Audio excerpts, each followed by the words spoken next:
Pero teka lang, aba may pahabol na naman, kita nyo yun. Ito na nga pala yung pangalawang araw natin dito mga tropa, dahil nalinis na rin naman namin kahapon pa. 4 na nalang na makinang malalaki ang natira at ito ngayong araw ang tatrabahuin. Ilalabas na pala ito at dadalhin doon sa isang company ni Amo Istakan ng mga pang-buy and sell niya mga makina. At syempre dahil wala naman ang masyadong gagawin na yun, konti na lang kami ang sinama pero syempre hindi mawawala dyan ang tropang tupad. Tropang tupad na panay lang pahinga nag-aantay ng merienda at grasya. Mas marami pa ng pahinga kesa trabaho. Wala na rin naman gaanong gagawin, hindi naman namin pwede buhatin ang machine. Baka maging kwento na lang tayo. Basta sabi ni Amo Wallis lang tas pahinga. Nahawa na rin si Amo sakin kaka-video. Napakitaan lang ng mga million views na Willie na rin, may pang-reels na daw siya.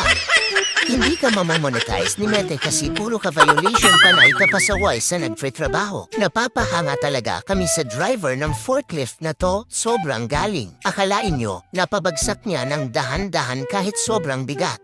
At ito na nga, dumating na rin ang truck na magkakarga ng mga makina. Ito na lang kasi inaante namin para makauwi na.